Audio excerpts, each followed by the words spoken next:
Good morning, my dear children. Today we are going to start beta Around the World in 80 Days. So, Around the World in 80 Days is an adventure novel, and this is written by the French writer Jules Verne. Okay, Around the World in 80 Days, written by Jules Verne. You have to remember. And the way I used to tell you, in your notebooks also, the very front page, you can draw any of the picture related to the novel. Any of the character could be, and you have to write the name of the novel in colorful way and the name of the author. Okay, so let's start with reading this. Now, first of all, on page number 4, they have given the introduction of Jules Verne. So let's read something about the author. Jules Verne was born in France on 8th February 1828. His father was a lawyer and his mother came from a family that owned a shipbuilding business. Young Jules Verne loved the sea, and this is why the sea is important in his stories. When he was a young boy, he ran away from home and got on a ship going to the West Indies, but he was caught and sent home. In 1847, his father sent him to Paris to study law. However, Verne spent most of his time writing plays for the theatre. In 1850, his first play was published, and his father was very angry and stopped sending him money. Might be that time writing was not considered, or the parents, they were not, encouraging their children to write or to be a writer. In 1857, he married Corinne Morel and worked as a stockbroker. At the same time, he continued writing, and in 1863, his first novel, 5 Weeks in a Balloon, was published. It was great success and Verne became rich. Verne wrote many other adventure books which showed his knowledge of science, technology, and travel. 20,000 Leagues Under the Sea, Journey to the Center of the Earth, and From Earth to the Moon.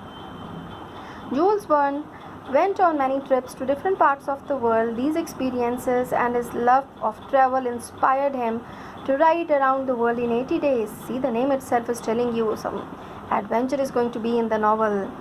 In 1873, Jules Verne died on 24th March 1905. Many people believe that Verne invented science fiction. Imaginary stories, fiction. In his books, he predicted many things about the future which actually came true. So many things. So fiction means imaginary stories. Earlier he must be imagining something, and now it has become true because of the inventions. So let's start with the very first chapter and see the characters. Yes, the first colorful page. You can draw any of the favorite character. See, this is the main character around which this full story is woven. Phileas Fogg. This is Oda, the girl. Passepartout, the wallet, the servant. Detective Fix. Okay, so these 4 are the main characters which they are going to come in every lesson. Although there are some more characters which are going to be there, we are going to learn, but these are the main characters. So let's see now better the very first chapter, the bet. Write down first term. The bet. Okay, this is going to change the theme. Bet. But you understand, I hope. Bet means, when you are asking for and you're going to fulfill that, and in return you'll get some money. Okay, here's your newspaper, sir. Thank you. So let's start reading it properly with it. Here's your newspaper, sir. Thank you. So this is the newspaper. Let's see what is written in the newspaper, because they have put up here nicely. The Daily Telegraph, the name of the newspaper. This side is written London, Wednesday, 2nd October 1872. Bank of England robbed. Daring robbery puzzles London police. Okay, the heading. £55,000 mysteriously disappeared from the cashier's desk at the Bank of England on Monday, 30th September. How much better? £55,000. Okay, the robbery was discovered when the cashier returned to his desk after serving the customer. Since there were no guards in the room, no one actually witnessed, no one actually noticed the crime. There were no guards that time, no CCTV cameras. However, other clerks and customers noticed a well-dressed young gentleman enter and leave the room. Which room? Better this room. When the cashier returned to his desk, the robbery was discovered. When the cashier returned back to his desk, he found the money was missing. But no guard was there, no other technology that time was there, so nobody noticed. But other clerks and customers noticed a well-dressed young gentleman enter and leave the room. Police believe this may be the bank robber, and detailed descriptions has been given to the detectives in all major ports in England, so that if that person, the one who robbed the bank, want to go outside England through any of the port, could be caught in England and abroad. Okay, the clues were being given to all the detectives around there, and even the detectives wants to get into the limelight by finding out the robber, the one who has robbed the bank, and moreover fame, money they will get. So everyone was excited, especially the detectives. Well, without any guards, what do they expect? Thought Phileas Fogg. So Phileas is thinking, what do they expect if there were no guards? Then he continued reading his paper as other members of the Reform Club, please underline the name of the club, sat playing cards. His other friends must be playing the cards. He continued reading the paper, talking and drinking, the best tea in London. The rest of them, they were playing the cards, talking, drinking, the best tea in London. The sound of their conversation did not bother him. Him here means Phileas. Although Fogg was rich and respected Englishman like the others, he was very different from them. So let's see how he was different. He was handsome man in his early 40s. Let's underline some of the characteristics. His early 40s, who liked routine. So he was a well organized person. He loved routine, means every day, one place, one thing. He liked to sit alone in the same armchair, in the same room, at the same time every day. So this line is telling you that he, the one who liked routine. But a routine means sit alone in the same armchair, same chair, in the same room, at the same time every day. This type of particular routine. His routine never changed, but today's news would change Phileas Fogg life forever. So let's see how. So the next page. Several hours passed, and after dinner some other members entered the reading room. Thomas Flanagan, a businessman, see the character, please underline, a businessman, was talking about the latest news. So this news only, better latest, the bank robbery. Any news about the robber? He will never escape. The police told me that their best detectives are all over the city and rest of the world looking for him, said Gurkeerat. Ralph, the one of the man standing over there, he told that police told him about the best detectives are all over, so he will never escape, the one who did that. One of the directors of the Bank of England, so he was also Gurkeerat Ralph, was one of the directors of the Bank of England, so he knew everything about the things going on. Have they got a description? Asked Andrew Stewart, an engineer. One more person was there, engineer, and Andrew Stewart, his name. Have they got the description about that person? He asked from Gurkeerat. At that point, Fogg folded his newspaper, placed it on the table beside him, and joined the conversation. Now he joined them to talk about that robbery. The Daily Telegraph, the newspaper only, that one which we were reading, say that a well-dressed gentleman, but the Daily Telegraph, this one, now only we read that portion of the newspaper which they have put here. Yes, the Daily Telegraph says that well-dressed gentleman was in the paying room when the money disappeared. Yes, description of him was then given to the detectives. So the people, those who saw a well-dressed gentleman over there, but they only gave that description to the police, and later on the police gave the description to all the detectives. Ralph nodded. He said, yes, I'm sure they will get him. There's a reward of £2,000. Even the reward, the person, the one who's going to give about the bank robbery, that person is going to get. Any detective would be eager to catch him for any kind of money. That kind of money. Yes, the detectives were really, they were finding out, they were searching for that person because they want the fame. The money was also a good amount of money, £2,000. But then, let me make it clear. But then it won't be easy for him. Even if he gets out of the country, where could he go? Where could he hide? Asked Stuart. Stuart said even if he is going to escape from England, where he could go? Lots of places. Fogg believed nothing was impossible. Fogg told lots of places, he can go anywhere and nothing is impossible. There are many places he could go. Traveling is faster and easier these days, he told. Traveling, going from one place to another is very quick, easier also. The world is getting smaller. Why? Just today the Telegraph has an article which says it's possible to travel around the world in only 80 days. He read that article and he was telling about that article to all his friends over there. And he told everything is possible. He can even escape from England and he can go anywhere in the world. And even today, the Telegraph, this newspaper, has even mentioned one article in an article. It's written it's possible to travel around the world in only 80 days. They even show the exact route even they have given. Fogg was saying to them, yes, of course, traveling is a lot faster now, Fogg. But around the world in 80 days, it's impossible. What about bad weather and the railway accidents? There are so many things occurring. There are hundreds of problems that could stop you. Means if anyone is going to, plan about going around the world in 80 days, that is not that easy. So better see the conversation is going on. The Daily Telegraph is also there. Phileas Fogg is also there discussing with all his friends. And actually this is the picture where they are going to now make a bet. So let's see in the next page. Let's see the story. Yeah.